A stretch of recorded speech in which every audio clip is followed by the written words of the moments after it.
Baik, saya coba singkat menyampaikan secara singkat ya, struktur tulisan ilmiah ya, struktur retorika,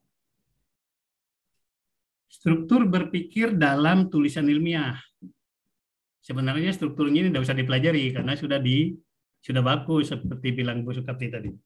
Tinggal ikut saja apa yang ada di kebiasaan institusi tertentu. Misalnya di Unmul, strukturnya kan sudah jelas. Skripsi itu strukturnya, sistematikanya sudah jelas. Ya, tapi ya apa boleh buat ya, kita mengingatkan lagi. Yang sudah jelas itu kita ingat lagi, karena seringkali yang jelas itu saking jelasnya kita lupa.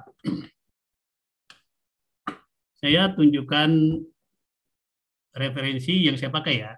Ada banyak referensi di internet banyak, tapi salah satu yang saya pakai ini, cuma saya tidak memakai seluruhnya, mungkin tidak kelihatan ya. Jadi jelas ya. Academic Writing for Graduate Students.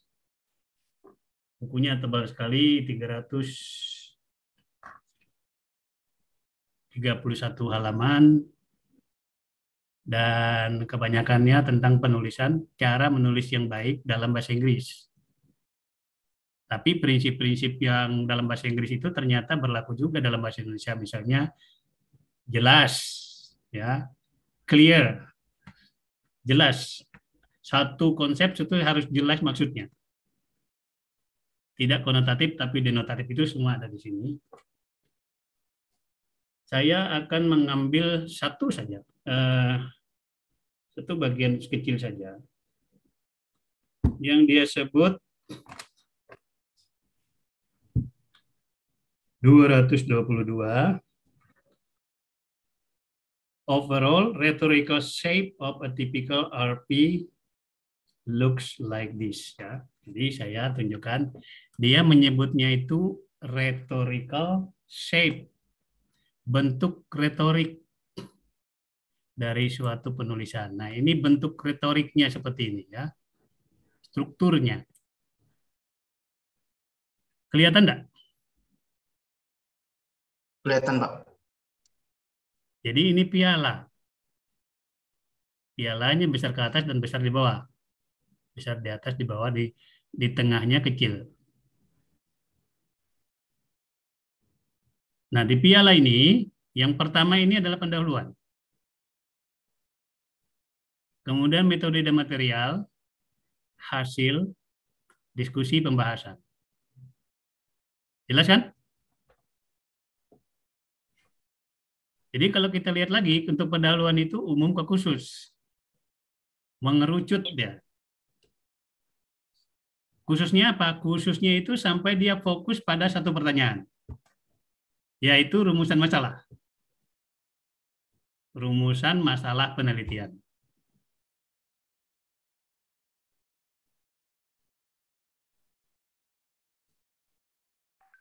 Ya, saya kira ini sudah jelas ya. Saya tidak mau membuatnya rumit ya. Nanti pusing lagi, perlu apalagi yang harus diingat ini.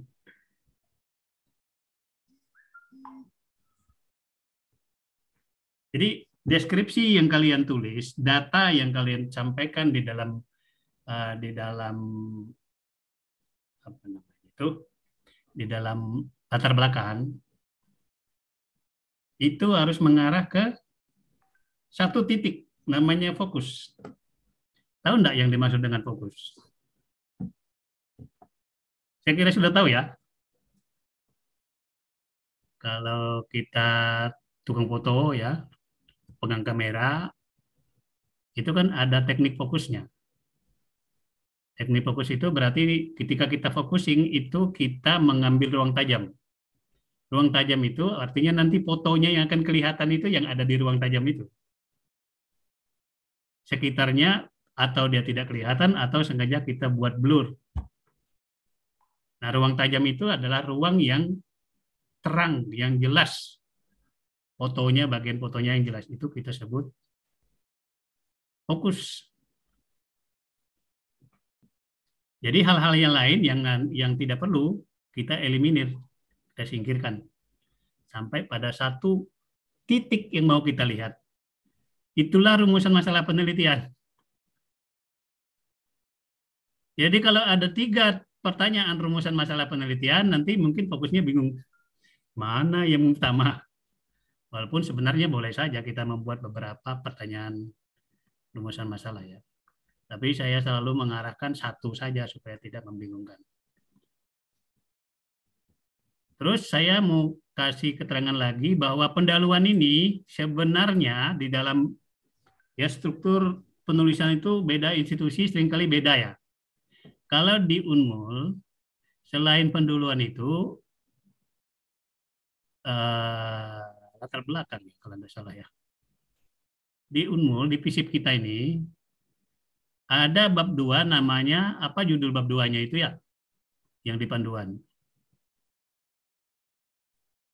Bab 2 teori, kerangka teori. Saya agak lupa sih. Nah, ini teori ya. Ada yang memisahkan pendahuluan dari teori. Tetapi di tempat lain, teori itu masuk pendahuluan. Di tempat tertentu ya. Termasuk di tempat saya dulu kuliah. Teori itu masuk pendahuluan. Jadi, pendahuluan itu terdiri dari latar belakang, rumusan research question-nya, pertanyaan penelitiannya, kemudian habis itu baru teori. Karena teori itu langsung berkaitan dengan research question-nya, jadi dia bikin satu di dalam satu bab itu pendahuluan. Nah, kebiasaan kita kan dipisah. Tapi dipisah bab itu tidak berarti bahwa tidak boleh ada hubungan atau dibuat terpisah keduanya nih. Dipisah tempatnya, tetapi isinya harus berkaitan. Tidak mungkin teori itu tidak ada kaitannya dengan apa namanya tadi rumusan masalahnya. Bahkan di tempat lain itu ada juga metode itu termasuk bagian pendahuluan. Jadi ini satu, nanti hasilnya 2, ini 3. Itu tempat lain ya. Jadi kalau kalian nanti baca ada apa format-format tulisan, skripsi, tesis, disertasi di tempat lain ada ternyata kok tidak sama dengan di Unmul, tidak apa-apa, memang ada variasi begitu. Tapi struktur dasarnya itu tetap sama. Pendahuluan, metode, hasil, pembahasan. Itu struktur dasarnya. Tidak ada dimanapun tidak ada yang penelitian penelitian sosial saya kira ya yang tidak seperti itu. Saya belum pernah lihat. Tapi memang ada jenis-jenis tulisan yang untuk di tempat lain misalnya yang mulai dari teori,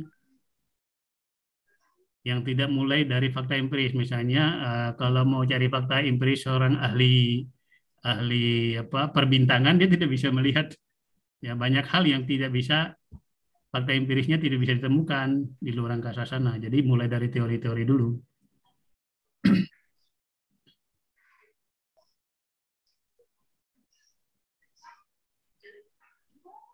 Kemudian ini ringkasannya tadi ya. Di pendahuluan itu memberi argumen. Bahasa Inggrisnya rasional. Bagi tulisan. Jadi pertanyaannya itu adalah mengapa Anda menganggap topik ini penting untuk diteliti? Nah, itu Anda memberi argumen di dalam pendahuluan ini. Latar belakang lah kalau di tempat kita kan. Anda memberi argumen. Kalau Anda bilang, desa itu adalah desa miskin. Apa yang membuktikannya bahwa desa itu miskin? Berapa persen yang miskin? Tingkat pendapatannya bagaimana? Kan harus diberi argumen. Tidak bisa bilang begitu saja, oh desa itu desa miskin. Jadi argumen seperti itu harus juga disampaikan sebelum kita ke lapangan untuk menunjukkan bahwa penting untuk meneliti. Kemudian dari umum ke khusus, pertanyaan atau hipotesis yang perlu dikaji. Kemudian menarik perhatian pembaca terhadap topik. Nah, ini salah satu prinsip penulisan, bukan hanya penulisan ilmiah. tapi juga berlaku untuk penulisan ilmiah, adalah kita berpikir tentang audiens kita, ya, pembaca kita itu siapa. Nah, sekarang saya tanya, kalau skripsi ini pembacanya siapa? Kalian menulis skripsi itu pembacanya siapa? Mahasiswa juga, Pak. Pembaca pertamanya siapa? Penguji dan pembimbing. Pembimbing kan? Pembimbing. Nah, pembimbing itu pasti punya pengetahuan lebih bagus daripada yang dibimbing. Paling tidak secara teoritis. Kalaupun dia tidak mengetahui fakta empiris di lapangan yang diteliti. Jadi ketika kalian menulis itu, berpikirlah tentang, oh, tulisan saya ini akan dibaca oleh pembimbing, nanti dibaca oleh penguji. Itu. Nah, dalam hal ini, saya melihat kenyataan bahwa yang banyak tidak memikirkan hal ini itu adalah di bab 3. Mulai dia definisikan. Wawancara adalah mengajukan pertanyaan, bla bla bla. Itu kan ketawa gitu ya, lucu bagi pembimbing itu. Sesuatu yang sangat basic ketika orang baru belajar tentang mungkin masih SMP atau SMA gitu ya. Jadi pikirkan siapa pembacanya. Jadi ditulis dengan mempertimbangkan sudut pandang pembaca. Nanti kalau saya menulis, ya katakanlah ini diterbitkan menjadi artikel. Kamu menulis tentang kesehatan masyarakat. Kira-kira siapa akan menjadi pembacanya? Karena diterbitkan tentang kesehatan masyarakat. Tentu saja orang yang bergerak di bidang kesehatan masyarakat kan, yang pertama. Nah, itu pertimbangkan itu. Kemudian cukup singkat itu continuous text. Jadi continuous text itu artinya tidak ada sub-subnya tidak ada. Saya kira itu sudah benar ya. Hampir semua skripsi yang saya lihat itu continuous text. Jadi no problem. Sudah good gitu. Nah, kalau lihat gambar di atas ini ya, dari umum ke khusus. Sekali lagi, dia ke khusus ini, khususnya ini apa? Rumusan masalah.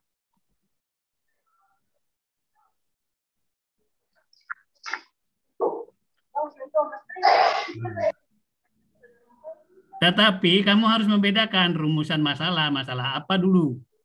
Masalah penelitian ini tidak sama dengan masalah sosial.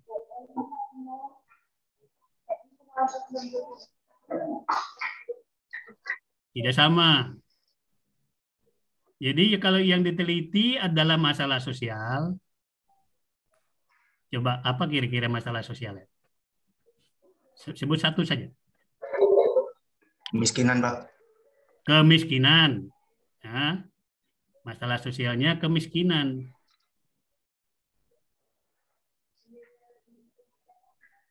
Kalau masalah penelitian sama dengan masalah sosial, berarti rumusan pertanyaanmu kemiskinan, variabelnya. Terus bagaimana bikin pertanyaannya, merumuskan dalam bentuk pertanyaan?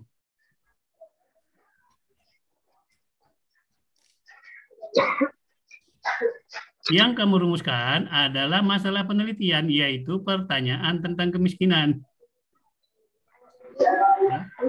Ketika kamu melihat di suatu komunitas ada fakta kemiskinan, kamu bertanya, pertanyaannya bisa macam-macam. Misalnya ya, berapa persen yang miskin? Bagaimana relasi orang miskin dengan orang kaya? Bagaimana, apa yang menyebabkan mereka miskin? Mungkin kamu bikin hipotesis, mereka miskin karena mereka malas. Seperti itu kan? Itu tidak ada kaitannya dengan kondisi kemiskinan, fakta kemiskinan, tapi kita bertanya tentang fakta kemiskinan. Kenapa kita bertanya? Karena ada sesuatu yang kita tidak tahu. Misalnya yang kita tidak tahu itu adalah penyebab kemiskinannya. Jadi salah satu yang kita cari rumusan masalah ini tentang penyebab kalau itu yang pertanyaan yang kita ajukan. Jadi di sini ada yang disebut deficit of knowledge ya. Artinya kekurangan pengetahuan. Deficit of knowledge. Dalam deficit of knowledge ini karena kita tidak tahu apa sebenarnya, maka kita bertanyalah tentang kemiskinan ini. Paham ya?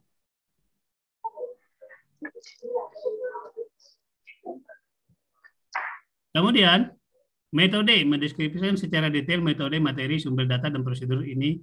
Saya kira tidak perlu saya panjang lebar ya. Metode sangat bervariasi tergantung tujuan penelitian. Bagian yang paling mudah ditulis. Sebenarnya daripada yang lain-lain. Apalagi teori itu lebih banyak, lebih sulit lagi. Karena pertama kita harus cari teorinya yang tepat, kemudian memahami teori itu, kemudian mengemas teori itu di dalam variabel-variabel yang perlu kita cari untuk membuktikan teori itu atau menggunakan teori itu. Saya kira waktu saya sudah mau habis ya, jadi saya lompat-lompat saja. Hasil menyajikan dan mendeskripsikan temuan, disertai dengan komentar atau penilaian peneliti. Sering sulit dibedakan dari diskusi dan pembahasan. Jadi kalau di buku yang saya pegang ini ada dua format.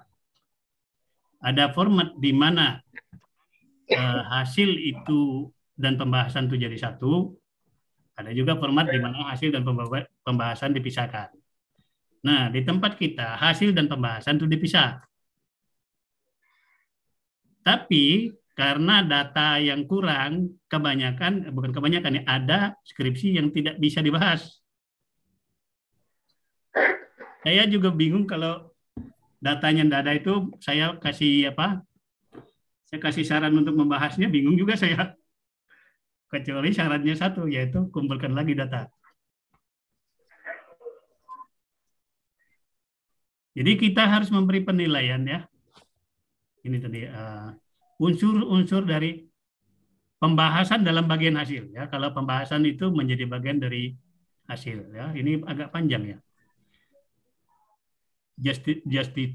Isinya justifikasi metodologi, interpretasi hasil, mengutip hasil studi lain sebagai persetujuan, dukungan.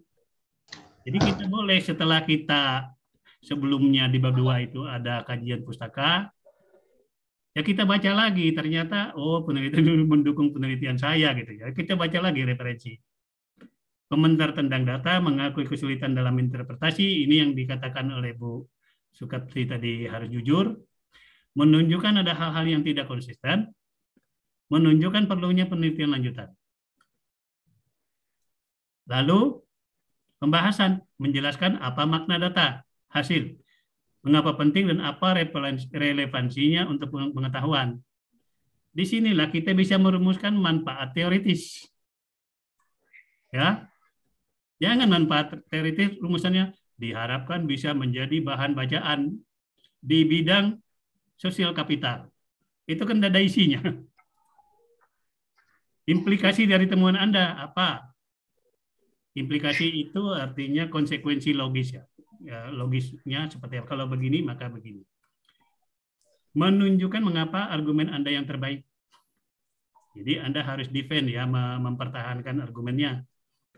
Pengakuan atas kekurangan dan mengapa kekurangan itu tidak mengurangi makna temuan. Kesimpulan. Nah, itu selesai.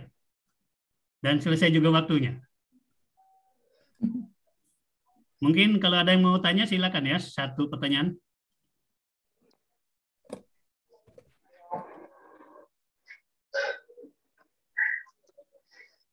Pak, saya mau tanya, Pak. Silakan, Pak Rizal. Terkait bab 2, Pak, di landasan teorinya, Pak. Ya. Di landasan teori itu, kita perlu menjelaskan keseluruhan teori yang kita pakai itu, Pak, atau kita nanti hanya menggunakan bagian-bagian tertentu dari teori itu, Pak, untuk skripsi kita. Nah, ini Bu Sukapti nih yang ahli teori. Tapi gini ya, yang saya lihat kalian itu menganggap yang dimaksud dengan teori itu adalah definisi-definisi, kan? Ada banyak yang begitu. Teori-teori itu adalah definisi-definisi, misalnya teori peran adalah definisi tentang peran. Peran itu adalah bla bla bla. Ada kan yang seperti itu kan? Jadi dia definisi saja. Lalu dia kutip, menurut si A definisinya ini, menurut si B definisinya ini, menurut si D definisinya gini. Jadi ditarik kesimpulan, maka peran adalah. Itu teori atau enggak? Definisi aja itu, Pak. Definisi, Pak. Teori itu ada definisi. Ya. Teori itu sebenarnya sebuah pernyataan untuk menerangkan suatu realitas sosial ya. Kalau penelitian kita tentang realitas sosial, pernyataan tentang suatu realitas sosial ya, untuk menjelaskan realitas sosial. Jadi tentu saja ada definisinya. Kedua, dia ada batasannya, ada limitasi. Yang ketiga, dia itu orientasi, ada arahnya ya. Nanti akan dipakai untuk apa? Jadi ada orientasinya. Definisi, limitasi, orientasi, dan ada yang keempat, relasi. Jadi kalau sebuah teori menjelaskan hubungan antara dua variabel, sudah jelas dia akan menjelaskan relasi antara kemiskinan dan kemalasan misalnya, atau antara kemiskinan dengan budaya lokal. Kenapa dalam secara budaya ini orang-orang ini miskin gitu ya. Jadi memperlihatkan relasi. Nah, sebuah teori menurut saya harus mencakup hal-hal ini. Jangan hanya definisi. Paham ya? Paham, Pak. Nah, tidak perlu juga mengutip banyak ya. Katakanlah yang kamu cari teori tentang, kembali lagi ya, tentang teori peran. Lalu mengutip banyak. Ya, kalau dari banyak itu kamu bisa mencari intinya, bagus juga. Tetapi banyak yang mengutip tapi tidak dipakai. Itu kan sayang, daripada repot-repot kerja, lebih baik tidak usah banyak, tapi satu saja. Dan teori kan tidak perlu banyak. Untuk menjelaskan suatu, menjelaskan suatu realitas. Dalam hal ini adalah realitas sosial yang karena kita orang sosial. Cukup satu saja. Dan tidak perlu grand theory. Tidak perlu rudal. Kalau bisa menembak dengan pistol gitu kan. Tidak perlu rudal. Kecuali memang itu suatu besar set. Karena grand theory itu biasanya dia tidak operasional ya. Dia sebuah ide, sebuah konsep besar. Dia harus dibawa. Misalnya kita teori fungsional struktural. Itu kan grand theory. Dia tidak operasional. Jadi harus pendapat siapa dari teori fungsional struktural itu yang dipakai, bagaimana operasionalnya gitu. Oke, sudah cukup menjelaskan? Cukup, Pak. Waktu kita habis ya, jadi mungkin saya kembalikan ke Bu Sukapti ya untuk mengakhirinya.